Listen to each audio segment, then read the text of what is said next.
right, y'all. Welcome to the Scott Horton Show. I am the director of the Libertarian Institute, editorial director of antiwar.com, author of the book Fool's Errand, Time to End the War in Afghanistan, and I've recorded more than 5,000 interviews going back to 2003, all of which are available at scotthorton.org. You can also sign up for the podcast feed. The full archive is also available at youtube.com/Scott Horton Show.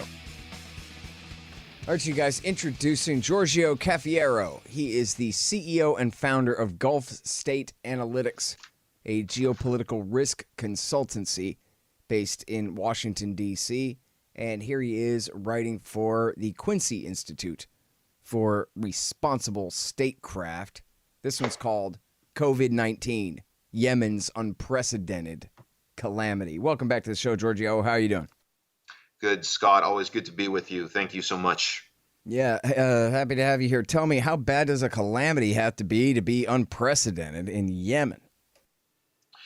The COVID-19 situation in Yemen is extremely disturbing, to say the absolute least. You know, a couple of years ago, the United Nations recognized Yemen as the most needy place on earth. To put that into context, about 80% of the population, so we're talking about 24 million people, require humanitarian aid. There is widespread malnourishment. In fact, 2 million children in the country malnourished. So when we consider all of the humanitarian crises that preceded COVID-19, it's extremely easy to understand how susceptible not only Yemenis, but also African migrants in Yemen are to the threat of this pandemic. This health crisis has potential to kill more Yemenis than all the fighting since 2015 has. All right, now, from the very beginning of the war, for the critics paying close attention anyway, the story has been, now wait a minute, this is an incredibly poor country and they're incredibly dependent on foreign imports for their food supplies. And you plunge them into a war like this, you're going to put, 1 million people on the brink of starvation in no time at all. But that was 5 years ago and more. And the entire, civilian infrastructure, certainly in the north of the country, has been bombed to smithereens quite deliberately by the American-led alliance. I know they say Saudi-led, but we're more honest around here. And so this coalition, has rained such devastation. We know they've been through these major cholera epidemics and all of this already. But I guess we don't really know.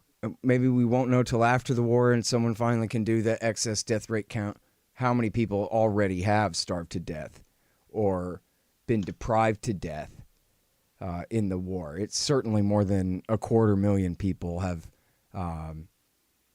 been killed, but it must be probably 2 or 3 times as much as that in terms of overall excess death rate and so forth, including cholera infections and other kinds of malnutrition-related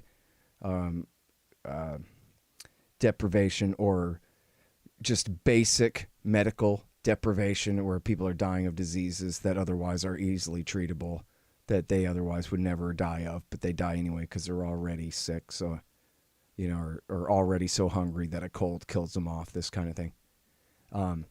But so, yeah, now the COVID thing, I guess I just... I wonder, how much do you know about how bad it is there, how many people have it, how badly it's outbreaking, and maybe if you can talk a little bit about how hard it is to wash your hands when there is no clean water in the country because America bombed your water factory or waterworks there. Yeah, you're absolutely right to point out that the past 5 years of conflict to what prior to the conflict was the Arab region's most impoverished country has left the people of Yemen in such a weak position in terms of being able to cope with the pandemic. Of the country's 3,500 medical facilities, the war has damaged the majority of them. At this point, when we're talking um, about how many ventilators exist per capita, let's look at Aden, the second largest city in the country, population around 800,000, 18 ventilators, and only 60 hospital beds for coronavirus patients. So what was, previously a chronically underfunded healthcare system in Yemen has been basically decimated by the past 5 years of armed conflict. So it's truly nightmarish to think about how quickly coronavirus could spread like wildfire throughout this country. There is, on top of these healthcare problems, there have been flash floods earlier on in the country, which took down the power grid in Aden. Other diseases, cholera, among others, lack of access to potable water. The consequences of all of this is that the immunity systems of the Yemenis are so compromised that this makes them all the more vulnerable to COVID-19. Around 25-30% of the infected Yemenis, at least according to the authorities' record, died from the pandemic. That's about 5 times the global average. So, it's true that the pandemic does not know national boundaries, and the pandemic is a threat to all societies in all countries worldwide. There's no denying that the previous humanitarian disasters across Yemen and the reality of 5 years of brutal warfare make the Yemenis extremely vulnerable to this global health crisis. And do you know how many infections we're talking about in total? Well, the Yemeni government, says officially 429 deaths and 1,516 infections. That was they released those figures very recently, but I mean that's laughable. Of course, the figures are way higher than that, as pretty much all experts agree. Yeah, you mentioned that was just down in Aden, which is an entirely separate system and government than in the capital city, Sana'a, and up to the north from there, right? Yeah, and this is an important point too. Yemen is divided between three major power centers. There's the Houthi proto-state in the north that is receiving support from Iran. And then in Aden, in southern Yemen, you have a UAE supported faction called the STC, Southern Transitional Council. That's the power center in the south. And then nestled in between the two is the Saudi-backed and U.S. recognized government led by President Hadi. So there's no central authority in Yemen, as the country is divided between the Houthis, the Hadi government, and the STC. So this has also made it extremely difficult for the people of Yemen to devise and implement any sort of nationwide policy aimed at coping with coronavirus. Yeah. Which, might be for the better if you look at some of the policies we've had here. Like the governor has decided we're sending all the infected people back to their nursing homes. Or anyway, this is amazing to think. What would happen if you put the Americans literally in charge of the people of Yemen? The rest of them would be dead before the end of the year.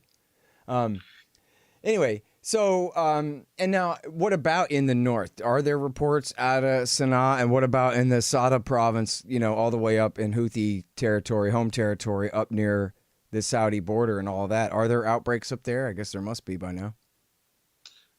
Absolutely. It's a problem within all three of these areas that these different administrations have control over. In an ideal set of circumstances, the Houthis who have power in the north would work with the Hadi government and the STC, and these three power centers would put political differences and political problems on the side in the interest of battling COVID-19 as Yemenis. But what's very unfortunate is that this pandemic did not result in the beginning of some sort of cooperation or cooling down of tensions.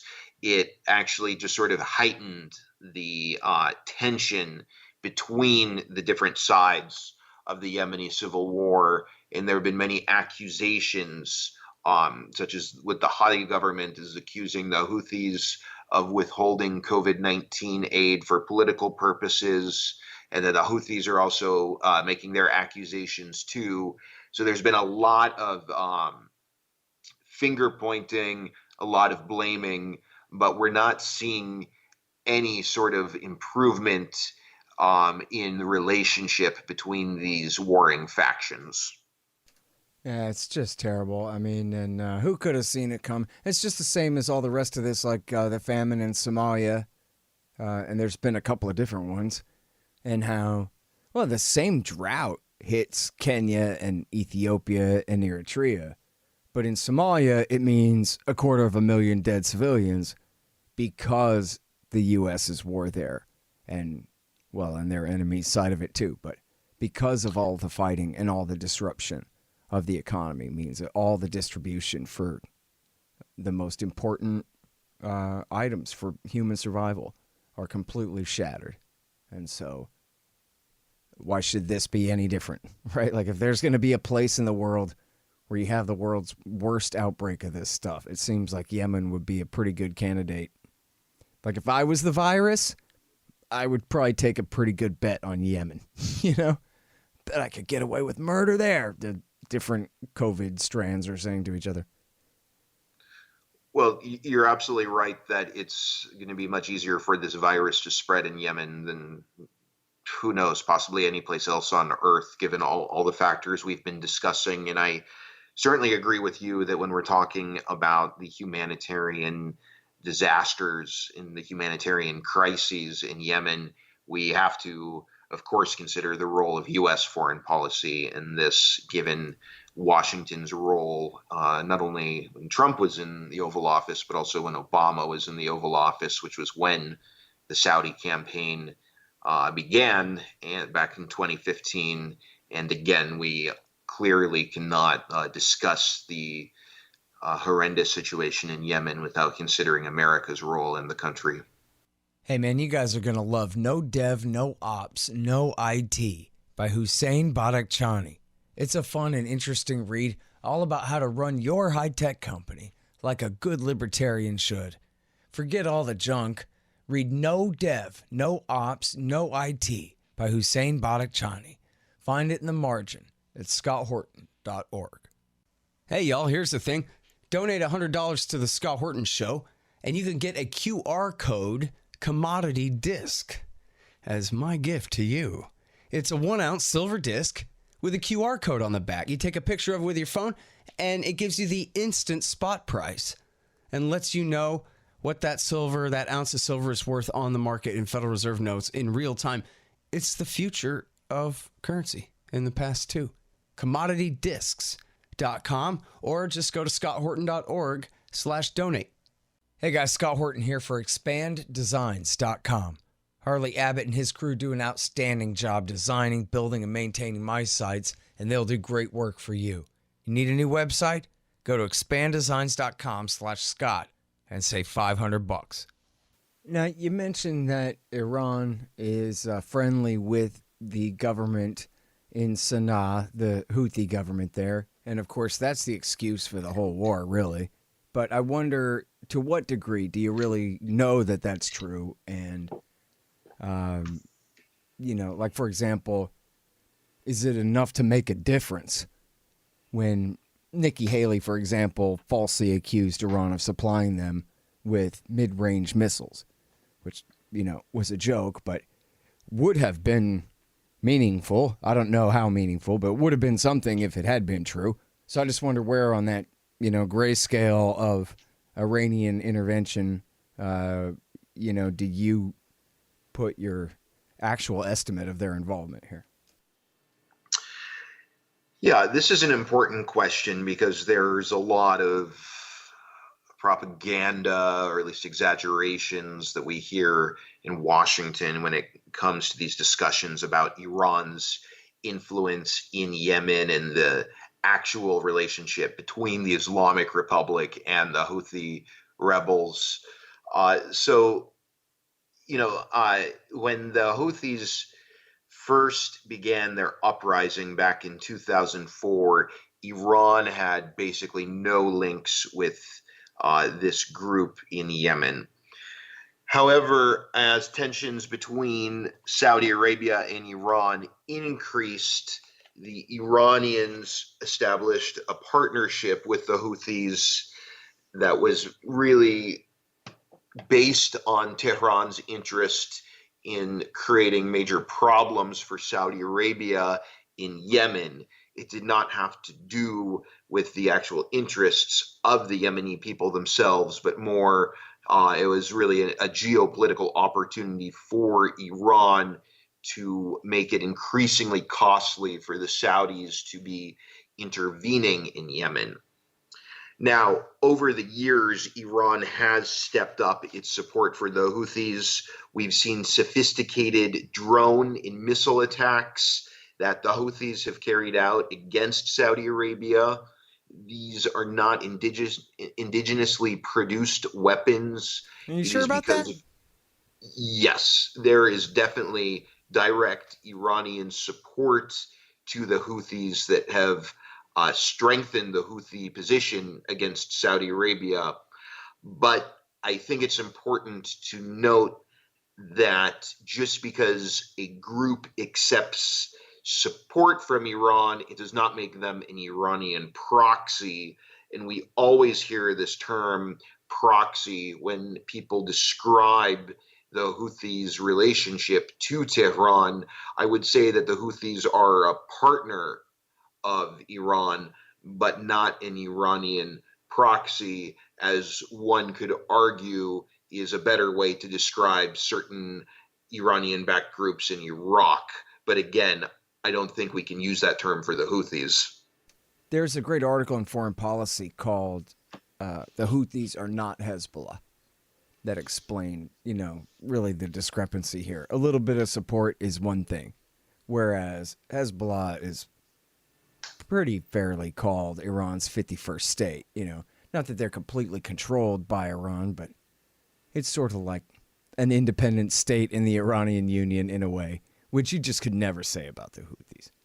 I completely agree. Yeah, and there's the real expert on Yemen, too, is Michael Horton, no relation to me, who is a regular source, or semi-regular source at least, for expert commentary for the great Pentagon reporter Mark Perry and some others. He's written for the American Conservative magazine and so forth. And he did tell me in the past, too, that he thought that it was true that that Iran provided the Houthis with, some money and some limited material support. But, of course, they're under blockade. So it's not like they can do much more than PayPal them some money. They're not really in a position to, deliver a bunch of weapons. Where are they going to deliver them to? The Port of Hodeidah or the Sana'a airport? I mean, all these things are completely blockaded and under enemy control. So, and even the drones, like Yemenis can make drones. I don't know exactly why they gotta be Iranian ones. Maybe there is real evidence that they came from Iran, but all I ever heard was assumptions so far. I think my understanding is that the level of sophistication of these drones indicated they were Iran produced. There is definitely evidence that Iran has been giving support to the Houthis when it comes to drones and missiles, even if many in Washington, for various purposes, have an interest in always exaggerating Iran's hand in the country. Well, of course, that's true. I mean, what a great way to humiliate Saudi Arabia for pennies on the dollar, right? To just, Yes, this is a very important point, too, is that the gains are so high for Iran, and this has cost the Islamic Republic such a small amount of money, especially when you compare this to the amount of money that the Saudis have been spending in Yemen. A couple of years ago, that figure was at 6 billion US dollars a month. And then when we're talking about a war that goes on for 5 years, and even if you're Saudi Arabia, that is not chump change. Right. Especially now, the oil price crash and everything else. Operation Decisive Storm has lasted as long as I think you could probably expect it to once you heard they named it that. Good 5 years. And no end in sight. As frustrated as they are and as many signals as they've given that they're considering figuring out a way out of there, the bombs keep falling. We got headlines today, antiwar.com, 15 civilians killed. Day before that, 10 civilians killed. And as Doug Bondo says, it's our spotlight story today on antiwar.com. This is America's war, too. It ain't just the Saudis. This is the USA doing this. Washington's support for the Saudi-led coalition has been critical. And, it's we're at a point right now where the Saudis want to get out of the Yemen war, but they also do not want to do it in a way in which they feel humiliated or they don't feel as though they can end the war in a dignified manner. So there is definitely pressure coming on the Saudi leadership from multiple directions.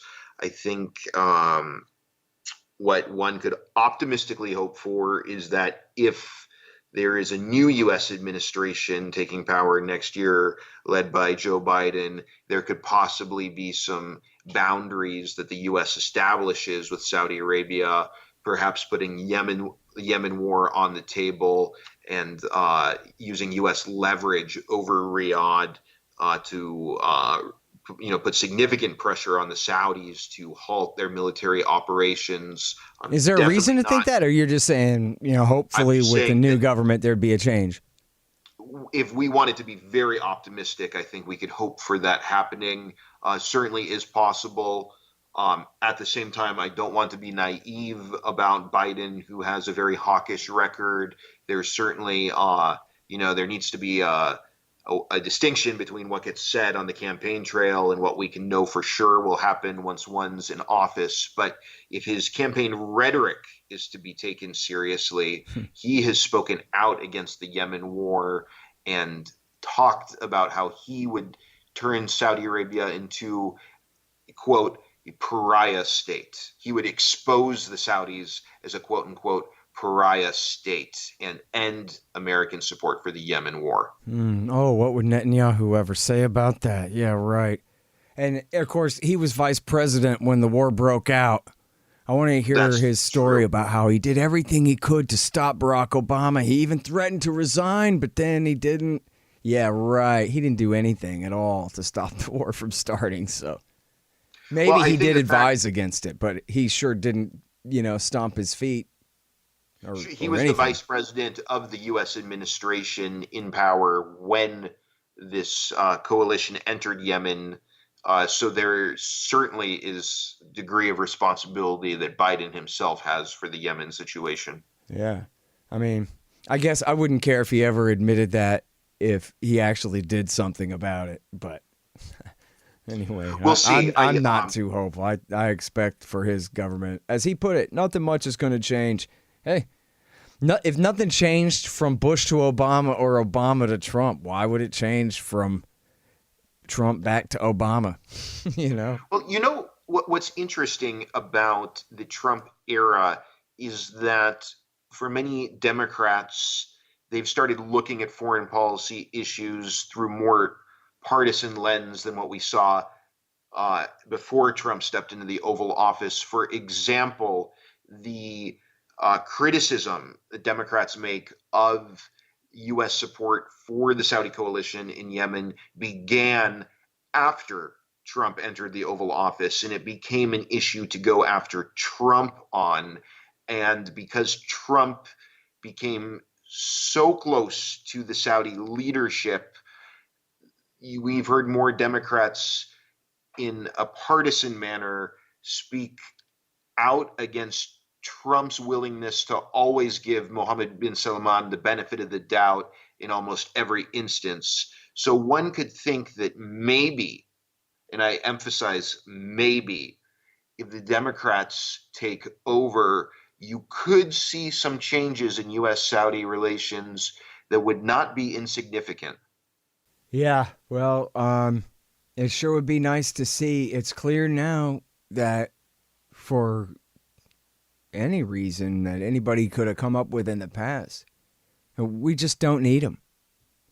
That whoever is the hegemon of the Middle East, or if there isn't a hegemon at all, doesn't really make any difference in the price of gas or tea in China or a damn thing for the average American. I was thinking the other day about, remember all the threats? Saddam's going to invade Saudi Arabia if we don't stop him. And they knew they were lying. They just, they had satellite pictures that proved that they were lying, that Saddam's tanks were lining up in the desert preparing to invade Saudi. But anyway, just think of what would have happened if that had happened and America hadn't done anything about it. And Saddam Hussein had proceeded to rule Kuwait and Saudi. So effing what? Right? They would have instituted secularism over Wahhabism for one thing. That sounds like an improvement. And, in all the fighting, it wouldn't have been much fighting because the Saudis' military is mostly ceremonial when they're not using it to, wage this air war against the people of Yemen. They certainly don't know how to use it in an emergency. But what difference would it have made? Yeah, Saddam Hussein would be done writing his romance novel by now. Right? I mean, oh no, he was going to be like the new Hitler and take over the whole world or something like that. Looking back on that, again, they were bluffing. They knew Saddam Hussein wouldn't have dared to attack Riyadh. Kuwait being one thing where he'd ask permission first, Riyadh being an entire other project. But even if the worst case scenario had broken out back in 1990, who would have cared? What difference would that have made for the average American? None. Or for anybody else in the world for that matter? None. Well, in the Gulf region, ever since that conflict, the countries have been very dependent on the U.S. for their own security. Kuwait learned very quickly and in a very harsh way that just being a member of the GCC and having an alliance with Saudi Arabia was not going to guarantee protection from the foreign invasion. So these countries all became very close to the United States. But today in 2020, there's more doubt than ever before among the Arabs in the Gulf region about the extent to which Washington is actually committed to the region's security. And it's definitely there's more doubt about it, and many are questioning America's long-term commitment, and it's forcing it's putting a lot of pressure on these Arab Gulf countries to begin looking to other countries to sort of diversify their defense and security arrangements. Yep.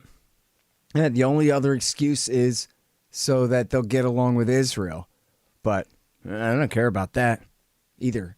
And the Israelis can work out their own peace agreements. If they can get along with Saudi Arabia under American influence, then they can get along with Saudi Arabia without American influence. Yeah, they can tilt back and forth toward Iran at their own discretion. Again, it's not like they're actually in danger or anything silly like that. So why does America even need a Middle East policy at all at this point, or even for the last 30 years? Certainly. Well, you allude to a very important point that if the United States would one day be removed from the Persian Gulf, these Arab countries of the Arabian Peninsula would really have no choice but to engage Iran and try to figure out an arrangement that could lead to lasting peace and security.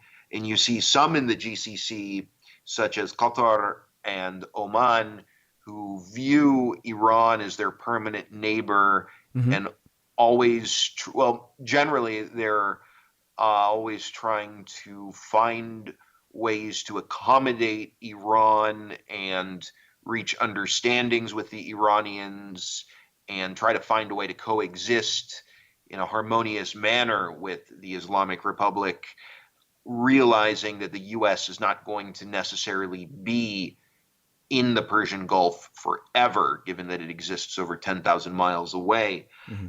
On the other hand, you have certain Arab Gulf states like Saudi Arabia, UAE, and Bahrain, whose posture toward Iran is more confrontational, and that is based on their very, very close defense relationships with the U.S. Mm-hmm. that they see as empowering them geopolitically against Iran. But even they have to have concerns about how they could maintain such a position against Iran in a future whereby the U.S. is not their security guarantor. Right.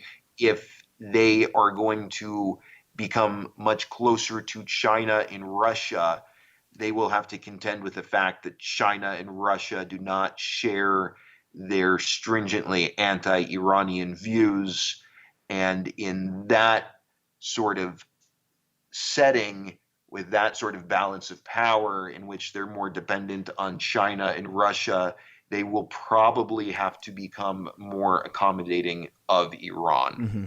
Yet remember a year ago during the tanker conflict there, when Trump backed down and didn't attack Iran in revenge over the shoot down of the drone, that right after that, Mohammed bin Zayed from UAE got on a plane straight to Tehran and said, you know, where we've been fighting against their friends, the Houthis in Yemen, right? Goes straight to Tehran and says, you know, let's talk. Maybe let's not fight after all. If the Americans, as you say, if they're indicating that they might flinch when it comes down to it, then that's not such a sure thing. And if you're the UAE, picking on Iran when America has your back is one thing. Picking on Iran when America doesn't have your back is an entirely different question. And so, and yeah, they're still going to be there when the North American empire falls apart. They got to be neighbors from now on still. So, absolutely. You know, it is interesting to note, though, that the Emiratis definitely lobbied the U.S. and the Trump administration to move ahead with maximum pressure against Iran. And the UAE was one of only 4 countries worldwide to publicly support Trump's decision to pull America out of the Iranian nuclear deal in 2018. But at the same time, the Emirati leadership is very pragmatic, and they fully understand that if maximum pressure would ever spiral out of control and there would be a military confrontation in the Persian Gulf that involves Iran, it could be extremely devastating consequences for the UAE and the other smaller GCC states. I mean, if you just look at a map and you see where the smaller GCC states exist, they have absolutely no strategic depth in relation to Iran. So it's very pragmatic for Abu Dhabi to be trying to mitigate the risks of the conflict with Iran, given what that would mean for the Emirates. Yeah. All right. So here, I already kept you over time, but I just want to make sure that we end back on the civilians of Yemen, because they're not really just caught in the middle here. They are the target of this war. And the strategy is clearly, as has been proven, to target the civilian population, to make them so miserable that they'll take care of the Houthi regime for us, or some kind of inanity along those lines. And the people are dying by the hundreds of thousands. And so I just want to make sure to give you the last word on that subject so that people understand, you know, the way you end this article. And you say that there's no denying that Yemen's current situation is a stain on humanity, but that's also on the USA and the name of this country and the people of this country from now on. This is something that we certainly our government, and with Americans' acquiescence by omission, if nothing else, that, these people are suffering at our hands.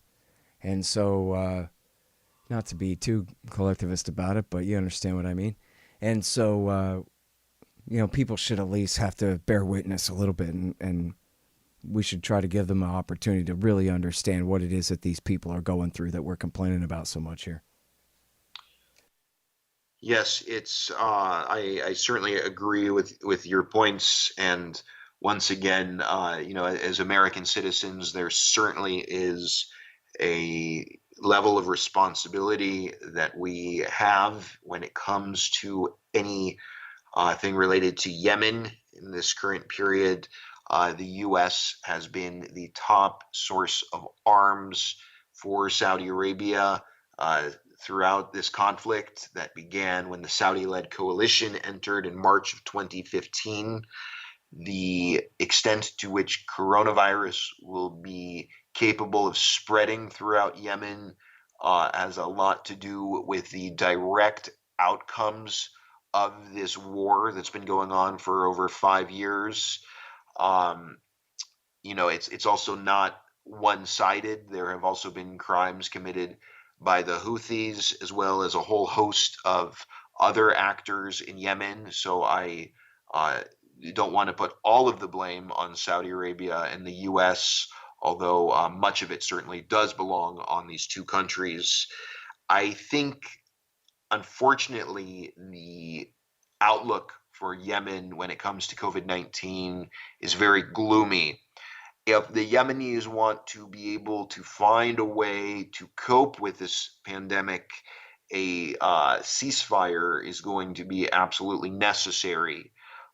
It would, of course, be great for a comprehensive peace deal to be implemented, but realistically, that would probably come after a ceasefire or numerous ceasefires have been tested. As long as this conflict is going on, it's not going to be possible for Yemenis as well as outsiders to take necessary actions for dealing with the spread of this disease. All of these points that we have gone over about widespread malnourishment, the impact of the floods, cholera, of a collapsed healthcare system, of so many Yemenis lacking access to potable water and medicine. The people in this country, again, that includes Yemenis and also many African migrants who are in Yemen at this period, are just incredibly vulnerable to the spread of this disease. And, even before the COVID-19 crisis started, there was every reason for decent people in the world to want to see the crisis in Yemen come to an end. But now more than ever, there is a real need to resolve this nightmarish conflict that unfortunately continues as we speak today. Yeah. All right. And now I know that this sounds a lot of times, ridiculous, and it is. It's just a marginal thing. It's not everything. But Congress is taking this back up right now because of Representative Ro Khanna from California is insisting on it. And so for what it's worth, it's got to be worth it to write an email, to make a phone call, maybe even write a letter and print it out and send it to them so it exists in time and space in their office, that people care about this, and that even, just because TV says it isn't a political issue or an important political issue, that you'd think it is, and you'd be willing to support or oppose a congressman based on something like this. Something, anything. Because, again, it is being debated, right? Like, if you had a magic wish, it would be, would Congress please fight about this? Well, you got that much. So let's all of us do our part for what little it's worth to make our voices heard in the Congress that, hey, you know what? Let them discuss among each other that our phone is ringing. People do care about this. They have our back on this. This might be something that we can fight against Trump with, or fight for Trump with, or something, whatever it is. And so I just wanted to make sure and point that out, that it's not going completely unremarked upon in D.C. There are a couple of good congressmen who insist on bringing this thing up over and over again. And so and senators too. Everybody call Sanders and tell him it's time again to reintroduce your bill, whatever it is, to defund, to invoke the War Powers Resolution, or whichever it is. And there are a few good Republican senators on it too. Mike Lee and Rand Paul, and I think a couple others voted for it last time. And so it ain't nothing. And it's an election year.